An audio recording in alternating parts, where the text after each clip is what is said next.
Hello, everybody. It's Daphne here at Lure Entertainment. We are sitting down with Mike Michaels. If you're wondering why you cannot see us, it's because we're ghosts and we're here to fuck with your day. So, Mike, how you doing? I'm good. I'm here to fuck with your day as well. Why don't you tell everybody how you ended up in the film industry? I fell in.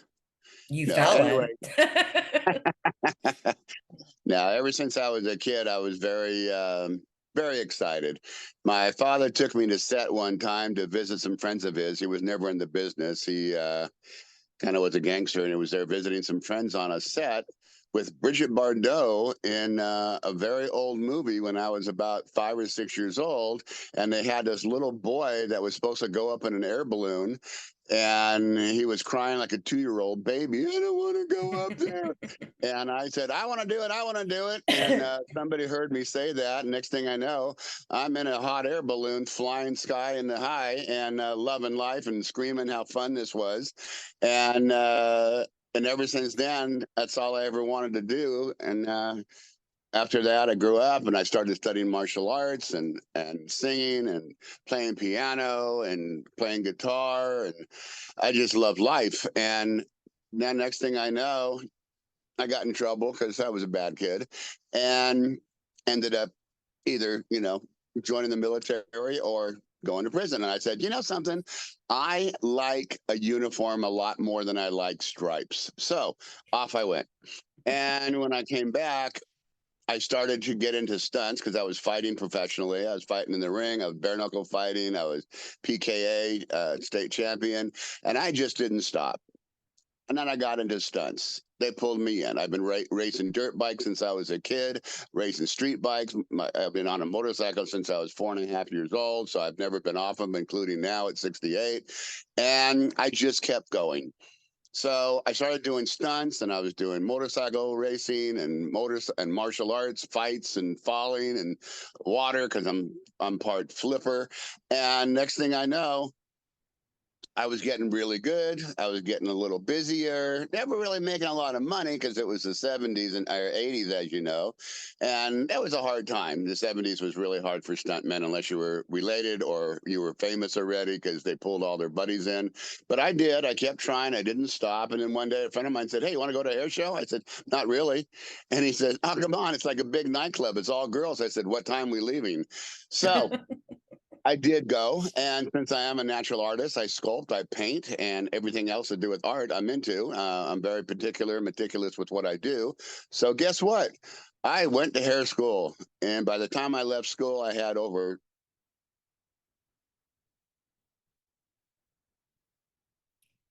We lost you. That one. That was ridiculous. We lost you.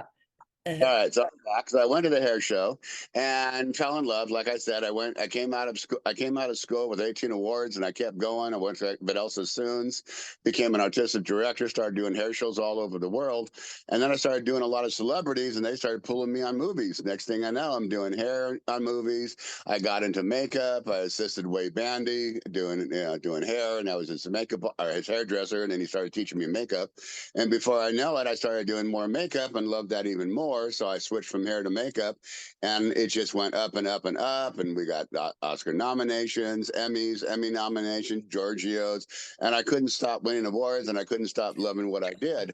But I never stopped acting and doing stunts because that was my main number one love, next to animals and women.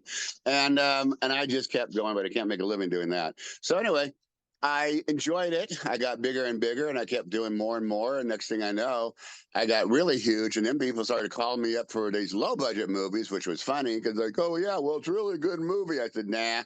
But a lot of those movies were really, really good, and I couldn't stop thinking, why didn't I do that movie? And since they're not going to pay me in my full rate, I'll talk them into giving me some acting roles. Well, before I knew it, they enjoyed what I was doing with my acting, and I was stunt coordinating and producing, and I haven't stopped yet. And now I've got about 800 movies under my resume, almost as many as Eric Roberts, but nobody will get that many. He's got like 1,000, and I loved it.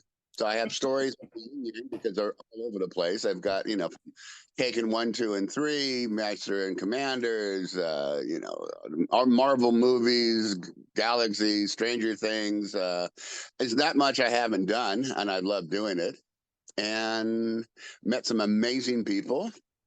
And I don't know, you as one. See, I met you through this business, and I can't complain to anybody about where I took it, where I came from, what I did. I came from nothing. I never had help. No one ever gave me my jobs. I got everyone on my own. I earned my own reputation.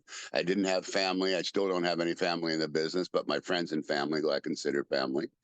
And mainly, tell people when they want to get into the business, I say, if you don't love it and it's not your passion, walk away, Yeah. because there's a lot of heartache, there's a lot of trouble, there's a lot of backstabbing, there's a lot of crybabies, there's a lot of jealousy, insecurity, there's a lot of political, BS. I mean, it's amazing how much in. But if you really enjoy it, all that bad stuff doesn't matter. Yeah. Beautiful, Yeah. the love that you get to see when you see your film up on that theater and you go, wow, I did that, or that's me, or I created that, or I helped bring that to life. There's nothing like it. There's nothing like it. It's an amazing situation. It's like winning a fight, because when I used to go into a fight ring, the first thing I said was, I've already won the fight. And it's the same way I do when I go in on a movie set. We've already finished the film and we did great. Whether it's Yeah. day 1 or day 30 or day 200, it's done. I love it. Yeah. Do you have a favorite makeup job that you've done so far? The hard part about saying a favorite makeup job is it's a good idea, as you say, job, because a lot of movies I might not have done a lot of makeup in the whole movie, but that one piece was awesome. Mhm. Like on Taken 2 or 3, one of them, I had to make this guy's hand disappear, so as if he only had one finger. So that was a full prosthetic, and it was featured in the movie. Everyone loved it, and they all said the same thing was, everybody was asking me afterwards, that guy really have his hand cut off? I said, yeah, he cut it off for the movie and they stitched it back on later. But there's other times that I've worked, like creature features. I've done, mermaids that get out of the water, become a human, and then become a monster and eat people. I've, masters masters, and commanders. We did all kinds of effects on that movie, and swords, heads cutting off, arms being ripped open, and it was fun. I mean, blood and guts is very simple, and unless you have unless you're doing a full prosthetic, which I enjoy more because I like realism. I'd rather make it look real than just go, oh, look, it's gross. Um, uh, Guardians of the Galaxy was fun, and we had a lot of fun on that. I think I did about 500 ball caps in 4.5, 5 months of that movie. That was fun. Um, Wow. doing Stranger Things was fun, making bodies for it, making a deer get thrown up. And one of the most beautiful things was, on 11, making her nose look like it really did bleed as it was bleeding, as we were talking. That was very hard. Um, so yeah, there's a lot of favorites. I can't say which is my favorite, but Yeah. a lot of the favorites are, I just love doing. And the incidental creatures have been commercials and movies and movie videos. I mean, I did Roger Palmer music videos and created those beautiful looks of makeup that, made me famous when, in the 80s. But everything that I've ever done, I love all of it. That's the thing. It's, people say, oh, do you rather have beauty makeup or monster creatures? Actually, I'd much rather make a woman look beautiful. Um, I love women, all shapes and sizes, short, anything. I don't care. A woman is the most beautiful creature that walked this earth. And when I look at them, I see things that nobody else can even see. I see the things to accentuate, the things to bring out their beauty and their soul from the inside to the outside, where most people go, no, I can't do anything with her. Well, you know something? Then you're closed minded, because there's nothing you can't do with anybody. If Yeah. you need put teeth on. You need eyes, you put eyes on. You need eyebrows, you put eyebrows. You need lips, you put lips on. So that's called creativity. That's what a makeup artist really is. I don't do makeup. I'm a makeup artist. When I'm creating an effect and cutting somebody's head off, I want people to look at it and not go, ew, gross. I want them to look at, whoa, Yeah. I want to say, wow, he really cut the head off, because that's what I want. I don't want to just cover it with blood and go, oh, isn't that look cool? All my Facebook lovers will go, look at you should be a makeup artist. I'm sorry, I can't. Blood doesn't make you a makeup artist. It just makes you know how, somebody how to sling blood. Um, Masters and Commanders, just to bring that up, we went to literally almost 20 gallons of blood a day. Wow. Yeah. We were making 5 gallons of blood about every half hour, and we didn't stop. I That know. that's insane.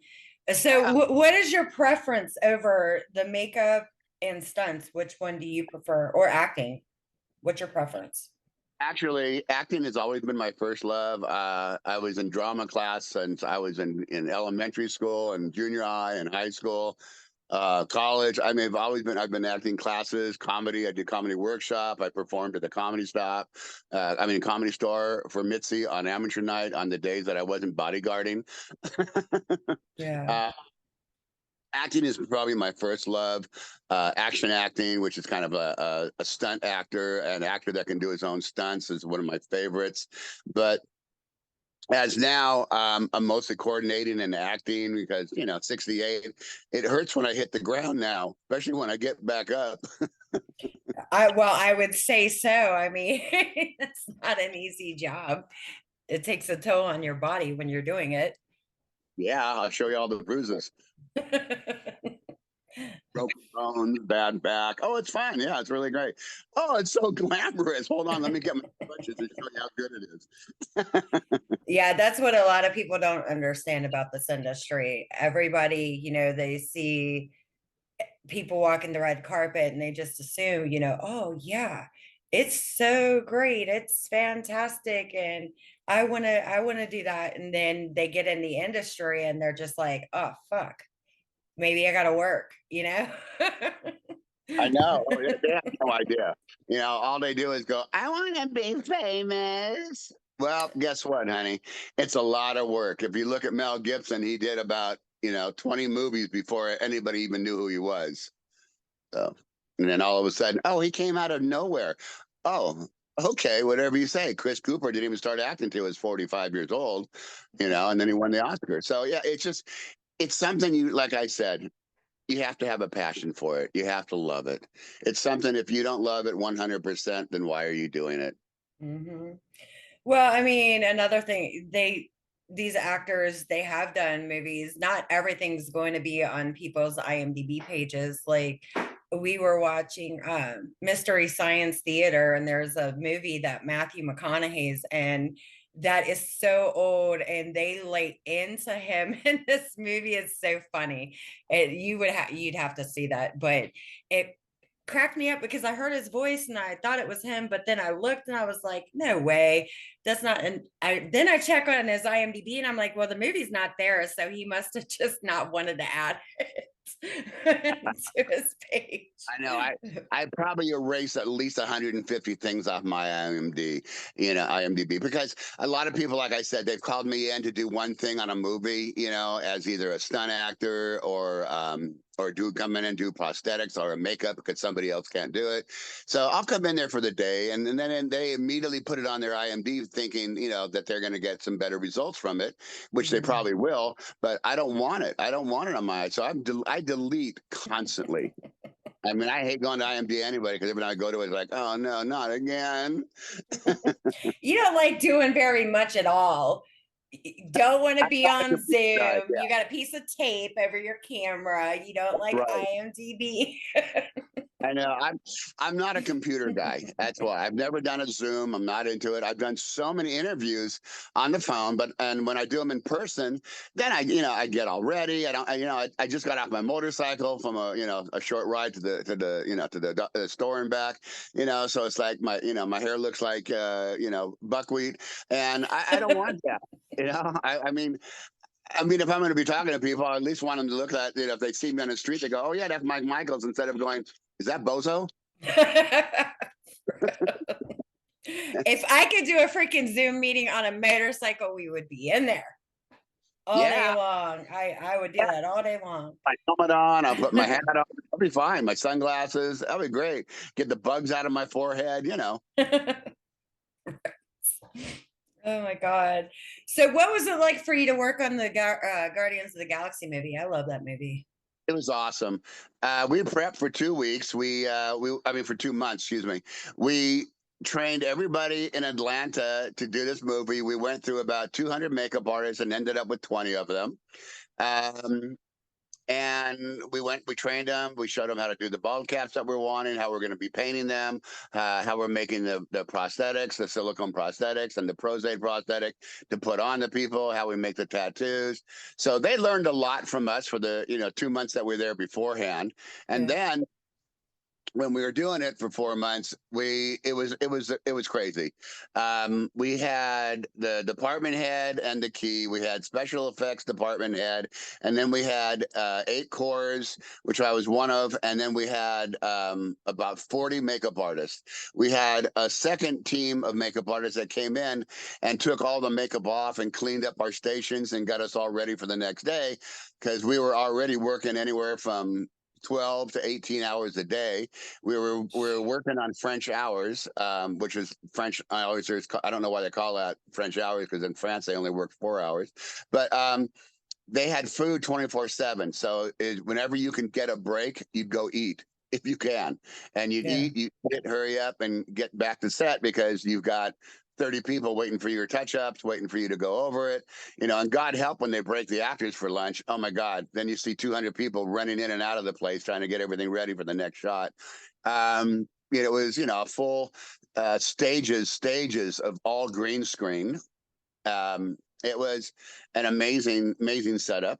Great crew of people. We all had a great time. And don't get me wrong, we all had fun, but there was a lot of stress because we never really had time to breathe right. You know, Yeah. everybody was repairing each other's work. I mean, we had some of the best makeup artists, in that came from all over the world to work together, which was awesome. But we had people, like I would turn around, I'd see somebody fixing what I did on set because he was sweating and it was starting to leak and I wasn't there. Or I did the same thing for somebody else. There's another guy that was a great makeup artist and I had to fix what he did because it was lifting on the side. So you never knew what was going to happen. And it was just thank God that we were there because it was mostly the 8 core people, that were taking care of the set while the other ones were, pretty much cleaning up, doing stuff and, maintaining little things. But they would call us to come running over and take care of certain things, the airbrushing on set because we all had battery or propane powered airbrushes. And it was a lot of work. It was a constant job. I wouldn't have missed it for the world. It was a lot of fun. I didn't want to go back and do the third one only because I had already kind of semi-retired and I just didn't feel like working 18 hours a day anymore at 67 years old. So I said, nah, I'm done. But I'll still Yeah. work. I've done a couple movies. I've still done a bunch of movies since. I've still got movies coming up.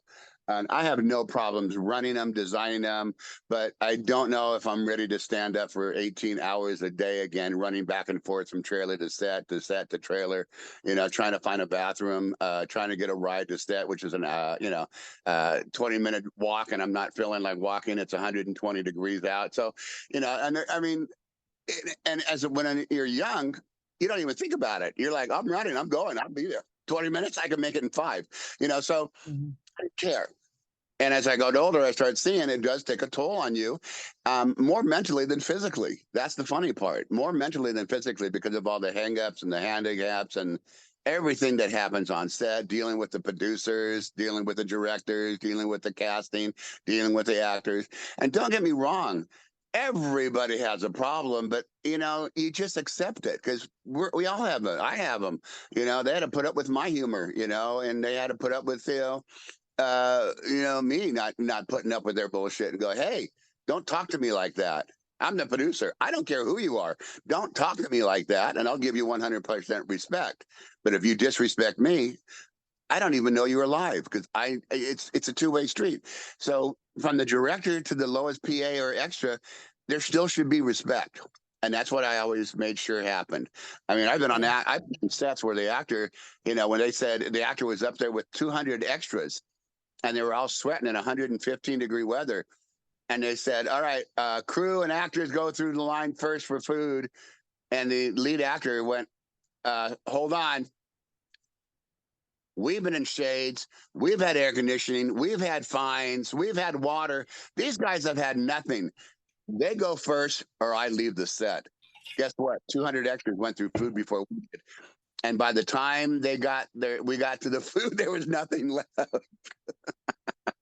So, That's really cool whoever did that on that set, because I mean, I know from starting as an extra that the extras, they do get treated, I'm just going to come right out and say it, like shit, well, to an extent, they just don't expect. yeah, And they you can't, don't. if you have a movie that needs 200 extras, they're just as important as the lead actor because the lead Yeah, actors look stupid with nobody behind them. pretty much. Once again, bringing us back to the fact of the strike for the AI purposes of the use of people's images. Yeah. I Yeah. mean, it's just like if you don't have that, you have nothing, regardless if you've got 40 extras, 20 extras. I mean, it doesn't matter. If you don't have them, you don't have a movie. And if you're making a baseball movie, you're going to at least need a quarter to be able to fill up 3 levels of the stadium before you can even multiply that. You know what I mean? And they're people too. And you're gonna need baseball players that are Well, extra. yeah, yeah. You know, I mean, they don't have any lines. All they do is stand out there and play baseball. So they still need to know what they're doing. You can't just hire anybody for that. And these are extras with special talents. I know an extra that's famous for just dancing. And he plays every sport in the world, but he was the most famous extra when it came to dancing in the 80s. That was it. He did every movie you can possibly see. He's penniless, and he never made any money, and barely makes residuals because they didn't pay extras in those days. But he was always being used, but he's an extra, and the sad part was they don't make any money when SAG became part of SAG, which is nice. They still do it, but you only have to have one actor and 20 unpaid. I mean, one paid extra and 20 unpaid is allowed. So it's kind of sucky for that too. So yeah, Yeah. it's like I said, it's a hard business, and you just got to make the best of what you have. And the only one that's going to advance you is you. Everybody says, "Oh, well, I wish I had somebody to help me like you did." I didn't have anybody. I didn't nobody. You I didn't know. either. I didn't You know. either. Yeah, that's the way it should be, though. I mean, I earned my stripes. Yeah. I mean, just like when you're always telling me when we're talking outside of this call, damn, you're always working. You're always working. Well, yeah, somebody's got to do it. So I do. I work 7 days a week from probably 10 a.m. until 4 a.m. every day, every day. And You're it's, going to do it for you. huh? You're the only one that's going to be able to do it for you. Nobody else can Oh, do it. yeah, you damn straight. I got goals and shit. My baby needs new shoes. That's My grandbaby right. needs new shoes soon. But I mean, that's why I work the way that I do, because if I know that if I don't, it's not going to get done, you That's know. right. And you raised your kids. I have a 32-year-old daughter. Now she's pregnant, and she was in my contract. Have kid will travel because I was a single father. I raised her since she was 2 months old. So I took her with me everywhere. I even bought a trailer when she was a baby, so I can take two of the stations and build them into a for her and my nanny because I wanted her with me. I wasn't going to be that absent parent. I was always there. So I took her. She flew with me, drove with me all over the world, everywhere, Tahiti, everywhere but Africa, because I was afraid that they might kidnap her and feed her to the alliance. But Yeah. but she was in my contract. Have kid will travel. She was with me everywhere. And then she became an actress. She was in acting movies, doing stunts with me, doing makeup with me. She did everything. And then when she turned about 17 and 18, she kind of got off the love and got tired and saw all the bullshit that I went through, that she was being put through, and she finally said, "All right, Dad, have fun." And I went back to college and did great, but and now we're married. So um, it's not for everybody, but she had a blast doing it, and I loved having her with me because it's the best time of my life is knowing that my kid was with me, um, and it was still not a loss of job. I never lost one job because of it, and like I said, I've done at least 240 movies as a stuntman actor.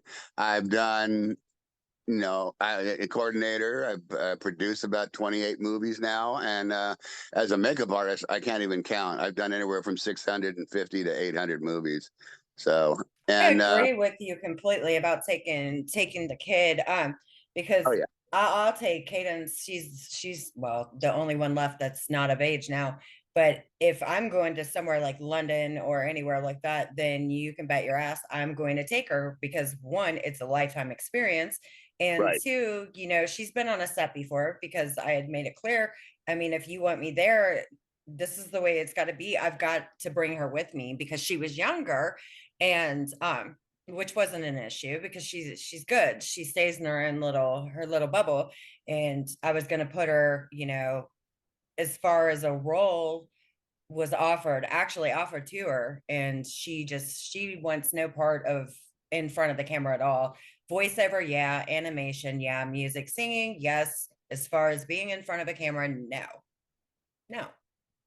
Well, And there's a lot of people out there in our business that are absentee parents, and they wonder why they have arguments with their kids. Their kids get into drugs. Their kids start, retaliating and rebelling.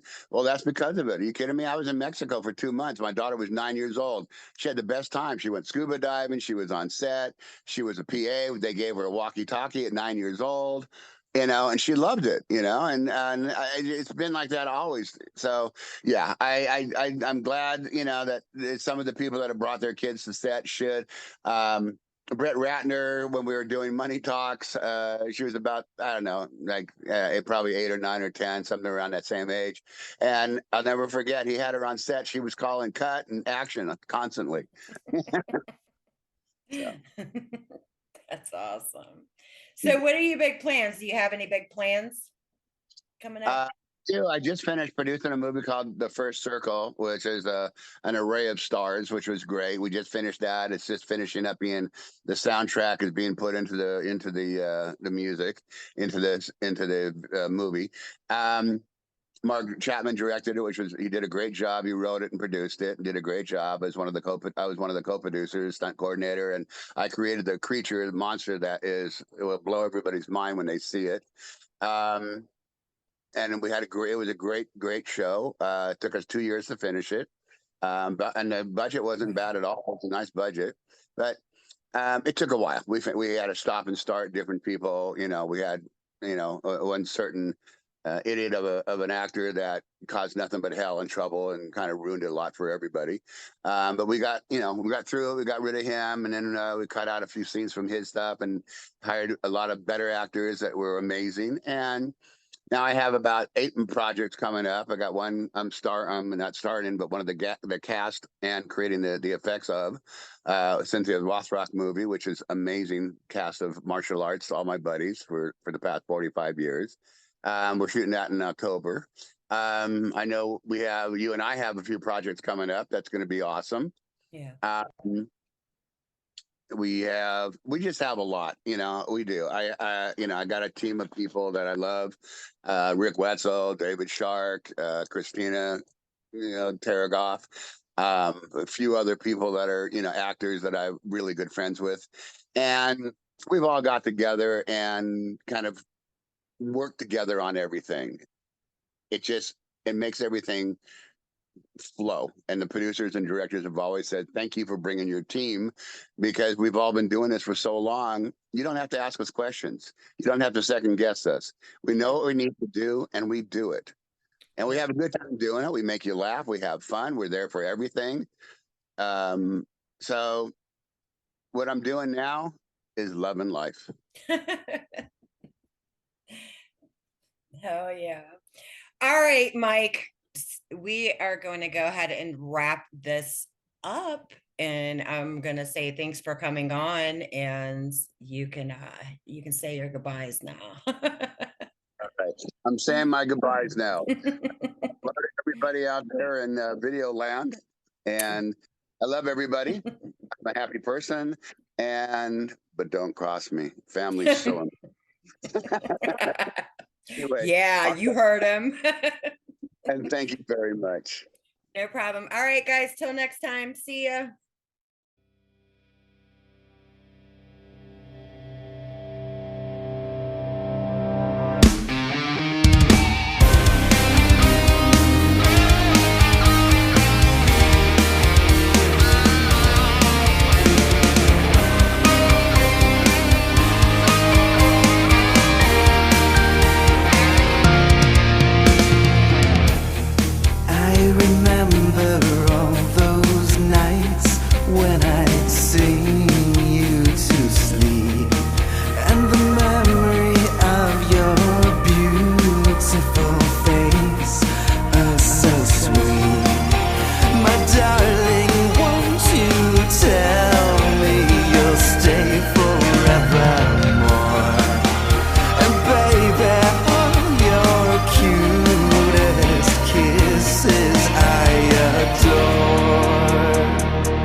On that night when I first gave my heart to yours, I was scared and feeling insecure.